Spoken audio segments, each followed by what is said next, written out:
घर ख़राब होने की जो मेन रीज़न है वो है लीकेज सीवेज, पानी का मसला। घर की लाइनें ख़राब हों, चाहे वो सीवरेज हो या पानी हो, अगर वो ख़राब हो और आप उसको इग्नोर कर रहे हो तो डेफ़िनेटली आपका घर ख़राब होगा। लीकेज सीवेज का जो मेन जो कॉमन मसला है वो है ग्राउटिंग।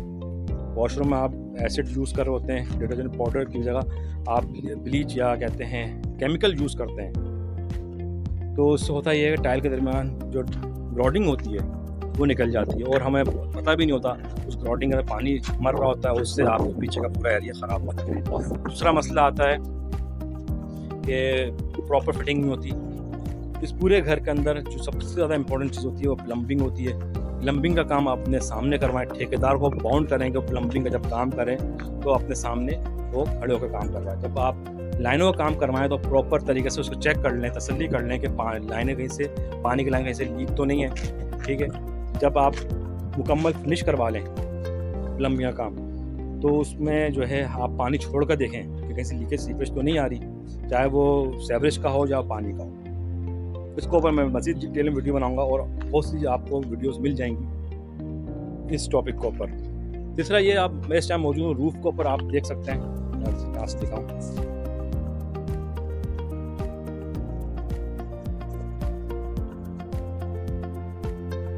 छत के ऊपर मैं हमेशा ये कहता हूँ क्लाइंट को कि जनाब आप बैक साइड पे जो है एक वॉशरूम बनाएं और एक रूम बनाएं, ठीक है। अक्सर मैं डिस्करेज करता हूँ टावर टंकियों को जो कि यहाँ बन रही है। क्लाइंट को मैंने समझाया भी था आप टावर टंकी ना बनाएं, ये वेस्टेज का है, लेकिन क्लाइंट ने ये कहा कि जनाब मुझे चाहिए, क्योंकि मसला ये भी जब बारिश होती है तो पानी घर के यहाँ से जीने के ज़रिए से नीचे जाता है, तो अक्सर लोग कहते हैं जनाब हम लोग इसको पैक कर दें। चलें वो ठीक है, लेकिन जब टंकियों की बात आए तो टंकी हमेशा बैक साइड पर रखें। एक तो इससे होगा ये आपके सारे वॉशरूम पीछे साइड पर है, आगे साइड पर एक भी वॉशरूम नहीं है इस घर में, तो डायरेक्ट टंकी से नीचे जाएगा पानी।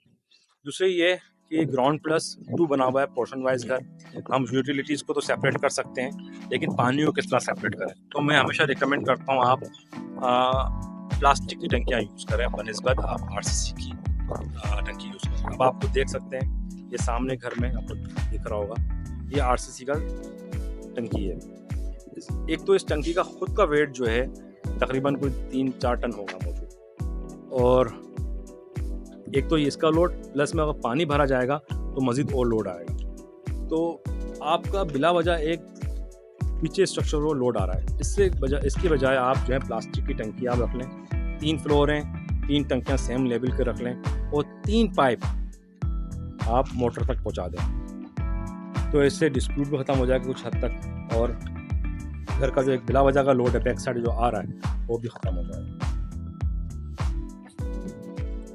इसके बाद जब भी आप घर बनाएं तो ठेकेदार हमेशा क्वालिफाइड होना चाहिए। आजकल मार्केट में माशाल्लाह से बहुत अच्छे ठेकेदार मिल रहे हैं, वेल एजुकेटेड इंजीनियर्स हैं जो कि स्टार्टअप कर रहे हैं अपना।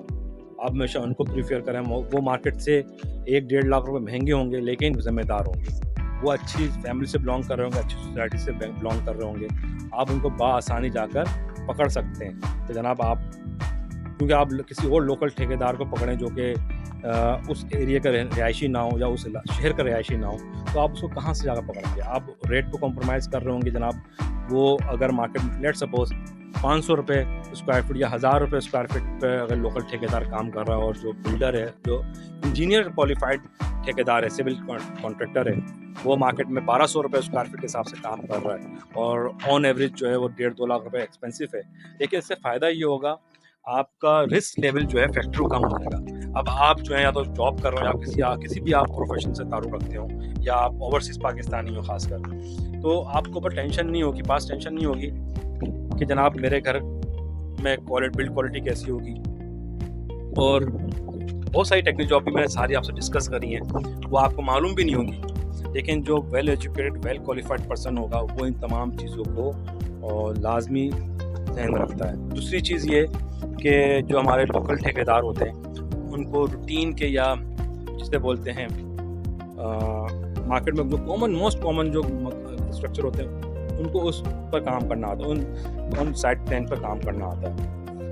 अगर आप उनको कोई न्यू चीज़ दे दें बनाने की तो वो बना सकते हैं नहीं, क्योंकि अभी मैंने आपको बताया नहीं है कि जब आप कास्टिंग करते हैं, स्लैब छत की कास्टिंग कर रहे होते हैं, उस टाइम जो सरिये की बनाई होती है वो चेंज हो जाती है जब लंबा पाया है, तो बहुत सारी टेक्निकल चीज़ें होती हैं, लोकल ठेकेदार को नहीं मालूम था, वो मार्केट से बस जो रूटीन का जो स्ट्रक्चर है वो बनाता हुआ आ रहा है। दूसरी चीज़ ये कि जब भी आप इंजीनियर हायर करें कॉन्ट्रैक्ट, तो उससे पहले आप आर्किटेक्चर से कॉन्टेक्ट करके अपना मकान का या घर का जो है नक्शा बनवाएं। नक्शे के साथ साथ जो है फ्रंट एलिवेशन भी बनवाएं और उसको 3 चीज़ें लाजमी याद पॉइंट आउट करवाएं कि घर के अंदर वेंटिलेशन प्रॉपर हो। वेंटिलेशन मीन्स हवा का और रोशनी का गुजर बआसानी हो घर के अंदर। दूसरा उसको पॉइंट आउट करवाएं कि घर जो है ग्राउंड फ्लोर 2 है, अगर आप पोर्शन वाइज घर बनाना चाहते हैं उसको बताएं, मैं पोर्शन वाइज घर बनाना चाहता हूँ, मेरे घर में 3 अलग फैमिलीज रहेंगी, तो उसकी प्राइवेसी एंड सिक्योरिटी बहुत इंपॉर्टेंट चीज़ है, वो भी होना चाहिए उसके अंदर। ठीक है, ये ना हो कि घर ओपन हो हर जगह से और घर के अंदर कहीं से भी आप अंदर दाखिल हो सकें, तो ये ना हो। तीसरा, आप जो हैं जो आपका जीना है उसको बोलें जनाब जीना लेटा हुआ होना चाहिए। अगर आप जीना खड़ा रखेंगे तो उससे होगा ये कि बहुत जल्दी आप उसको इस्तेमाल करते टाइम थक जाएंगे। तीसरा जो है कमरे जो हैं आपके बड़े होने चाहिए। 120 स्क्वायर यार्ड का ग्राउंड 12 बाई 13 या 12 बाई 14 के कमरे निकल सकते हैं। 12 बाई 12 मोस्ट कॉमन साइज़ है, लेकिन 12 बाई 12 के अंदर अब जो है गुजारा नहीं होता, अक्सर लोग 12 बाई 14 ही बनवा रहे होते हैं। घर के अंदर जो है वॉशिंग एरिया लाजमी होना चाहिए। ठीक है, आप उस आर्किटेक्चर को कहें कि जनाब वॉशिंग एरिया प्रॉपर निकाल के दे आपको वो, तो वो आपको प्रॉपर निकाल के देगा, कहीं ना कहीं से निकालेगा ज़रूर स्पेस। ठीक है, इंशाल्लाह मैं आपसे कुछ प्लान्स जो हैं घर के वो शेयर कर दूंगा, साइड प्लान्स, जिसमें आप देख सकते होंगे कि हमने किस तरह से 120 गज के अंदर 3 वॉशरूम 3 कमरे बआसानी निकाल दिए विद प्रॉपर वेंटिलेशन के साथ। और सिक्योरिटी एंड प्राइवेसी का लाजमी ख्याल रखिएगा जब आप पोर्शन में घर बना रहे हो। तीसरा चौथी चीज़ ये, जब भी आप घर बनाएं तो उसमें याद रखिएगा लीगल इशूज़ भी आते हैं। वो लीगल इशूज़ क्या होते हैं जनाब? KMC वाले भी आएंगे अगर आप कराची में घर बना रहे हैं, SBCA वाले भी आएंगे, इसके अलावा लेबर यूनियन वाले भी आएंगे, टैक्स वाले भी आएंगे, रजिस्ट्रेशन वाले भी आएंगे और डिफरेंट लीगल बॉडीज़ आ जाएंगी। जो इन सब में सबसे इम्पोर्टेंट जो लीगल बॉडी है वो SBC है।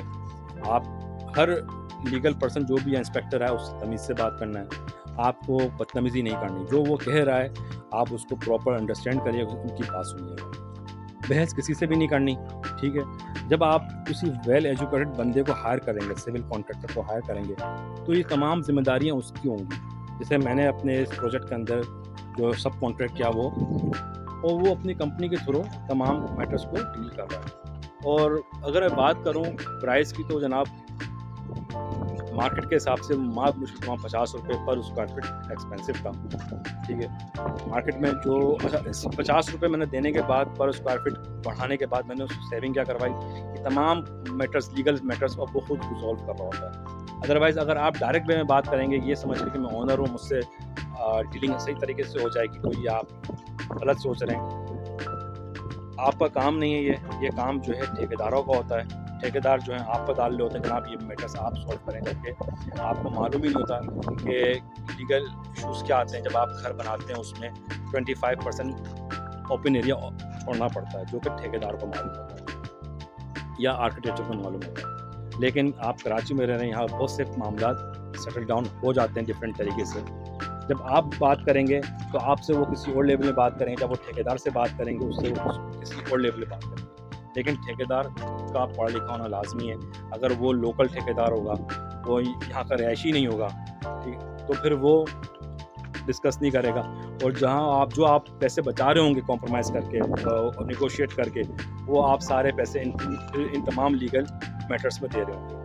तो अल्हम्दुलिल्लाह मेरे केस में जब भी मैं अपना प्रोजेक्ट बनवाता हूँ, ठेकेदार जो पढ़ा लिखा होता है मेरा है, तो वो तमाम मैटर्स को सॉल्व कर रहे होते हैं। कहीं किसी से बदतमीज़ी नहीं करनी ड्यूरिंग कंस्ट्रक्शन। कोई बंदा आकर आपका पड़ोसी आपको आकर तंग करे तो आपको उसको कानून नहीं सिखाना, कानून को आप कहीं नहीं सिखाना। ठीक है, आप सही भी हों तब भी नहीं सिखाना, अगर आप गलत भी हो तो फिर तो आप कहीं बहस भी नहीं करनी। ठीक है, इग्नोर करना चीज़ों को, अपनी आइडेंटिटी छुपा कर रखनी। जब भी आप घर बनाएं तो आप ये ना कहें जनाब ये मेरा घर है, ठीक है। आप कहेंगे ये मेरे किसी रिलेटिव का घर है, अदरवाइज़ वो फिर आपसे तमाम तकाज़े आपसे करेंगे। आपके पास नेगोशिएशन पावर नहीं रहेगी कि जब आप साइट विज़िट करेंगे तो 50 लोग आपके गेट पे खड़े होंगे, आपसे तकाज़ा कर रहे होंगे, जनाब ये मसले हैं, वो मसले हैं, आप इसके ओनर हैं। उस टाइम आप ये कह सकते हैं जनाब जिसके साथ घर है मैं उससे डिस्कस करके आपको बताऊँगा। तो आपके पास एक सेकंड ऑप्शन मौजूद होगा जब आप ये कहेंगे जनाब ये मेरा घर नहीं है, किसी और का घर मैं बनवा रहा हूँ।